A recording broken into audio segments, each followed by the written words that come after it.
नमस्कार. मायेच्या स्वादमध्ये तुमचे मनापासून स्वागत आहे. आज मी तुम्हाला कोवळ्या फणस घालून केलेला पुलाव दाखवणार आहे.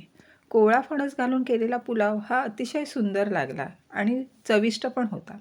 चला तर मी त्याची तुम्हाला रेसिपी सांगते कशी करायची.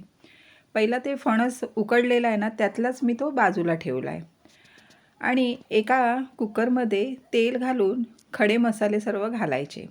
तमालपत्र, लवंग वगैरे असे खडे मसाले घालायचे तेलामध्ये आणि चांगले ते भाजले की आपण त्यामध्ये उभा उभा चिरलेला कांदा घालायचा. उभा चिरलेला कांदा चांगला परतून घ्यायचा.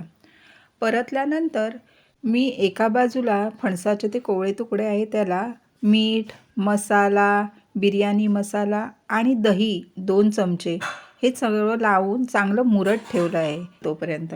आणि ह्यात मी खडे मसाले कांदा घातल्यानंतर हे आपले रोजचे मसाले घातले आहे. हे पहा, हे मी ते लावून ठेवलेलं त्याला सर्व मीठ मसाला वगैरे फणसाच्या तुकड्यांना. आणि मग ते चांगलं परतून घ्यायचं. त्यामध्ये 1 चमचा तूपसुद्धा घालायचं. तुपाने खूप छान चव येते. आणि तांदूळ हा मी बासमती तुकडा तांदूळ घेतला आहे. त्याने सुंदर सुगंध येतो आणि चवही छान लागते पुलावाची.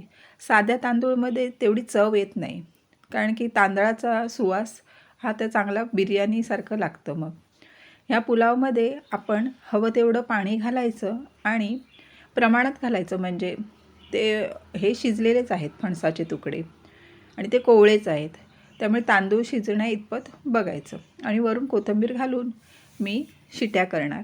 चांगल्या 3 शिट्या केल्या आहेत. 3 शिट्या केल्यानंतर हा बघा असा आपला पुलाव तयार झाला आहे.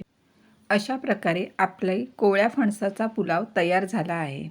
हा पुलाव तुम्ही नक्की करून पहा. झटपट अशी रेसिपी आहे आणि खाण्याला पण एक वेगळा पदार्थ होईल.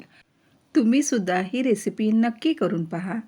नक्कीच घरातल्यांना सर्वांना आवडेल. अशाच घरगुती रेसिपीसाठी मायेच्या स्वाद या चॅनलला सबस्क्राईब करावे. धन्यवाद.